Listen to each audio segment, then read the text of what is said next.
ഈ സേഫ്റ്റിയുടെ കാര്യത്തിൽ ഇപ്പം പല സ്ഥലങ്ങളിലും നിരവധി സ്ഥലങ്ങളിൽ ഹൈജീനിക് അല്ലാത്ത രീതിയിൽ ഫുഡ് കൊടുക്കുന്നുണ്ട്.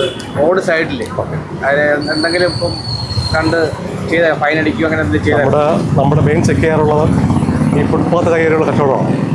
അത് പോയിട്ട് പല ആൾക്കും ഹെൽത്ത് കാർഡ് ഹാജരാക്കി കാണുന്നില്ല, പിന്നെ വെള്ളത്തിൽ റിപ്പോർട്ട് വെച്ചിട്ടില്ല. അപ്പോൾ ഇത്തരത്തിലുള്ള അന്യായമായിട്ട് പലപ്പോഴും ഒരു ഓടയിൽ വെള്ളം ഒഴുക്കി വിടുക ചെയ്യണം. അപ്പോൾ നമ്മൾ ഇത്ര കണ്ടുപിടിച്ചിട്ട് ഫൈൻ ഈടാക്കി പോവുകയാണ്. വരും മാസങ്ങളെല്ലാം ഒഴിപ്പിക്കും.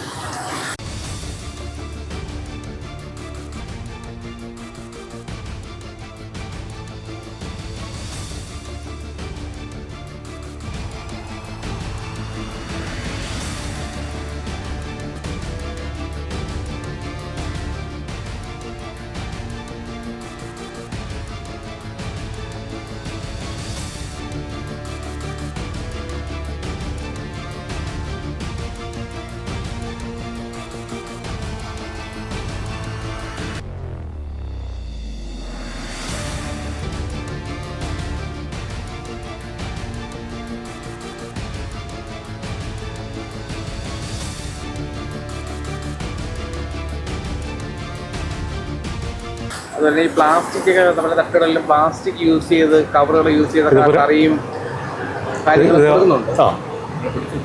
നമ്മൾ ചെക്ക് ചെയ്യുന്നുണ്ട്. ബയോ നോൺ ബയോ ഉണ്ടോ, ബയോ ഭൂമിയിൽ അലിഞ്ഞ് ചേർന്നവയാണ്. അത് കുഴപ്പമില്ല, ബാക്കി നമ്മൾ പിടിച്ച് കൊണ്ടുപോകുന്നുണ്ട്, വീടാക്കുന്നുണ്ട്. ഇന്നിപ്പം എനിക്ക് തോന്നുന്നു രണ്ടാമത്തെ മുമ്പൊരു സെർച്ച് ഉണ്ടായിരുന്നു. അത് കഴിഞ്ഞതിന് ശേഷം ഇപ്പൊ ഇന്നിപ്പോ ഒരു സെർച്ച് വന്നു. അപ്പൊ ഇന്നിപ്പോ ഏതൊക്കെ ഏരിയകളിൽ ഇപ്പൊ എത്രത്തോളം ഫൈൻ അല്ലെങ്കിൽ അനധികൃതമായി ചെയ്യുന്ന എത്രത്തോളം കണ്ടെത്തിയിട്ടുണ്ട്? നമുക്കിന്ന് 12 സ്ക്വാഡ് സിറ്റി മൊത്തം കവർ ചെയ്യുന്നുണ്ട്. അത് 12 മണിക്ക് ക്ലോസ് ചെയ്യും. അപ്പോഴേ മൊത്തം അറിയാൻ പറ്റും എത്ര എമൗണ്ട് ആണല്ലോ എണ്ണം, അപ്പോഴേ അറിയാൻ പറ്റത്തുള്ളൂ.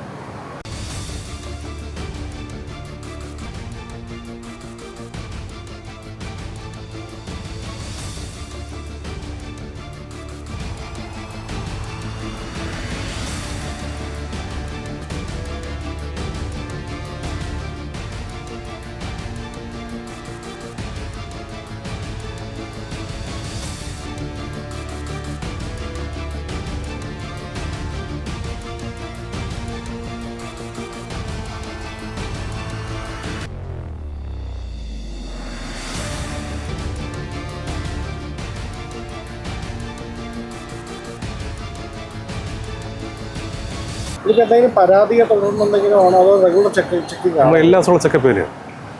ഇന്ന് സ്കോഡുള്ളതല്ല, ഇന്ന് സ്കോഡ് എക്സ്ട്രാ കൂട്ടിയതേ ഉള്ളൂ. ഈ ഫുഡിൻ്റെ കാര്യത്തിൽ ഒരുപാട് പ്രശ്നങ്ങൾ നമ്മുടെ നാട്ടിൽ, നമ്മുടെ കേരളം മൊത്തം ഒരുപാട് പ്രശ്നങ്ങൾ വരാറുണ്ട്. അപ്പോൾ ഇവിടെ ഒരുപാട് രോഗങ്ങളും ഈ ഫുഡ് ബേസ് ചെയ്താണ് വരുന്നത്. അപ്പോൾ അതിനെന്തെങ്കിലും പ്രത്യേകിച്ച് പ്രിവെൻഷൻ അല്ലെങ്കിൽ എന്തെങ്കിലും സംഭവങ്ങൾ ചെയ്തു തുടങ്ങി നമ്മുടെ ഇവരെ കണ്ടെത്തി കൺവിൻസ് ചെയ്യിപ്പിക്കുക ആദ്യം ചെയ്യേണ്ടത്. കാരണം നല്ല വെള്ളം കൊടുക്കാവും, ചൂടാക്കിയ വെള്ളം കൊടുക്കാവും, ഹെൽത്ത് കാർഡ് വേണം, FSI രജിസ്ട്രേഷൻ വേണം, പെൻഡിങ് ഏരിയയും പറയുന്നുണ്ടാവും. ഇപ്പോൾ പല ആളുകളൊന്നും പാലിക്കാറില്ല, ഹെൽത്ത് കാർഡും ഇല്ല, പെൻഡിങ് ഏരിയയും ഇല്ല, അപ്പോൾ അതൊക്കെ കച്ചവടം ചെയ്യുന്നതാണ്.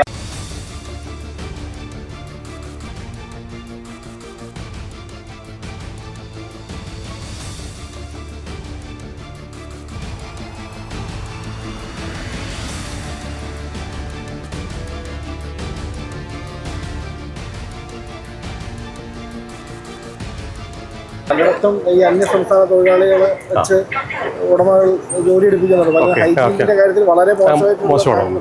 അപ്പോൾ അത് അടപ്പിക്കാനുള്ള ശ്രമമാണ് കൂടുതലുള്ളത്. ഈ പല സ്ഥലങ്ങളിലും ഫുഡ് അവിടെ അല്ല ഉണ്ടാകുക, അവർ കുക്ക് ചെയ്തിട്ടാണ് വരുന്നത്. അത് എങ്ങനെയാണ്, ഹൈജീനിക് ആണോ അല്ലയോ എന്ന് എങ്ങനെ നമ്മൾ നോട്ട് ചെയ്യുന്നുണ്ട്? ആ സംഭവങ്ങളൊക്കെ നോട്ട് ചെയ്യുന്നുണ്ട്. അങ്ങനെയുള്ള കടകളെല്ലാം ഇവിടെ കൊടുത്തു പോകും. ഉറപ്പായിട്ടും.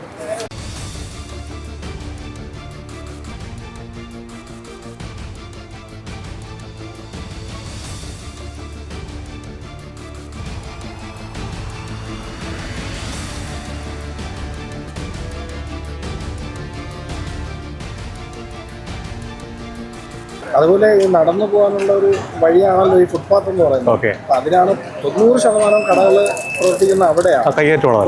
ഈ നടന്നു പോകാനുള്ള സൗകര്യം കുറയുകയാണ്. അപ്പൊ അതിനെന്തെങ്കിലും രീതിയിൽ നമ്മൾ അത്ര കാലം നമ്മൾ കണ്ടെത്തിയതിന് ശേഷം നോട്ടീസ് കൊടുത്ത് ഒഴിപ്പിക്കും, മൊത്തം ഒഴിപ്പിക്കുന്നത് ഇനി വരും ദിവസങ്ങളിൽ.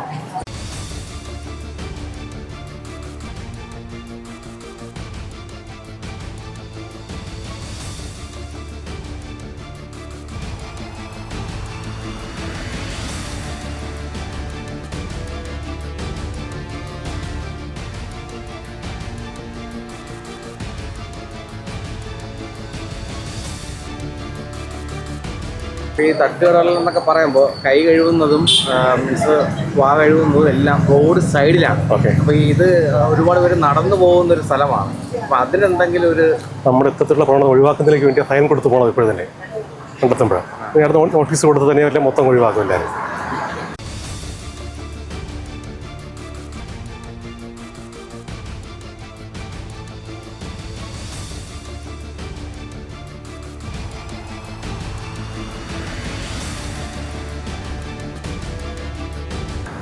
ഇതെങ്കിലും തുടരുന്നില്ല. എല്ലാ ദിവസവും കാണാം. നമുക്ക് ഡെയിലി സ്കോഡ് ഉള്ളത് തന്നെ ഇന്ന് സ്കോഡ് എക്സ്ട്രാ കൂട്ടിയെന്നേ ഉള്ളൂ. സിറ്റി മൊത്തം സ്കോഡ് നിൽപ്പുണ്ടോ?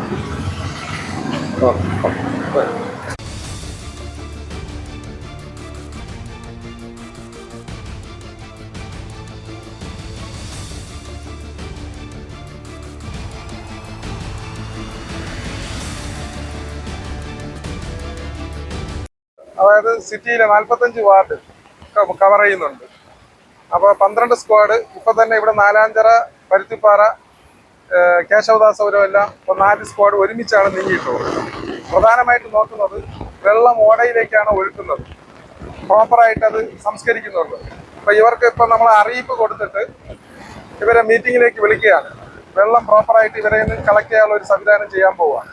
ഹെൽത്ത് കാർഡ് നോക്കുന്നുണ്ട്, വാട്ടർ ടെസ്റ്റ് ചെയ്ത പേപ്പർ നോക്കുന്നുണ്ട്, ഫുഡ് ആൻഡ് സേഫ്റ്റിയുടെ പേപ്പർ ഉണ്ടോ എന്നുള്ളത് നോക്കുന്നുണ്ട്. ഇതില്ലാത്തവരെല്ലാം നമ്മൾ വിളിച്ചു വരുത്തി NULM-ന്റെ സർട്ടിഫിക്കറ്റ്, കോർപ്പറേഷൻ്റെ NULM-ന്റെ സർട്ടിഫിക്കറ്റും കൂടെ വേണം.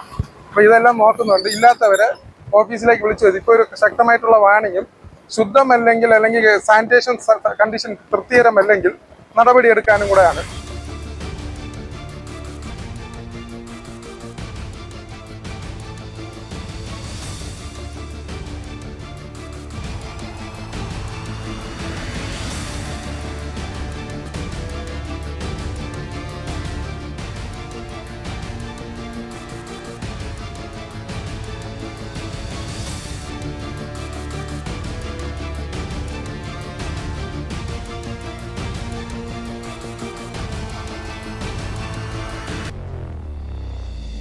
അപ്പോൾ ഒത്തിരി സ്ഥാപനങ്ങളിൽ ഇവിടെ വന്നതിൽ ഇപ്പോൾ ഒരു 20-25 സ്ഥാപനമുണ്ട്.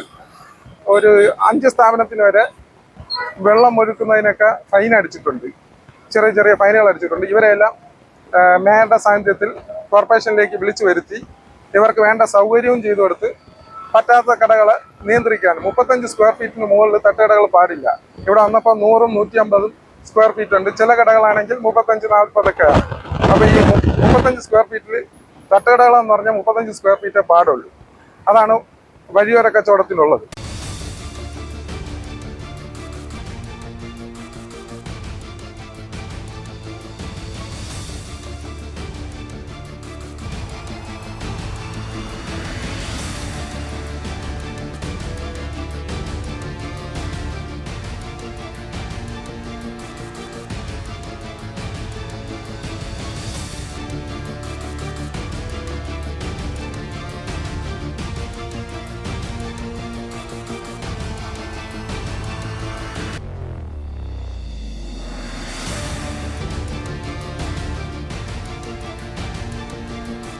അപ്പോൾ ആ സാധ്യത ഇവർക്കെല്ലാം വാണിംഗ് കൊടുത്തിട്ടുണ്ട്. ഇവരെല്ലാം നാളെ ഇന്ന് ഏതൊക്കെ സ്ഥാപനങ്ങൾക്കെതിരായിട്ടാണ് നടപടിയെടുക്കണമെന്നുള്ള ഡാറ്റ കളക്ഷനാണ് എടുത്തിട്ടുള്ളത്. ആരെയും ഉപദ്രവിച്ചിട്ടില്ല. പക്ഷേ ഇതിന് വിളിച്ച് വാണിംഗ് ഒക്കെ ചെയ്ത് നേരെ തിരുവനന്തപുരം സിറ്റിയിൽ ഇനി കുന്നുപോലെ വളരുന്ന വഴിയോര കച്ചവടക്കാരെ നിയന്ത്രിക്കുക എന്നുള്ളതാണ് പ്രധാന ദൗത്യം.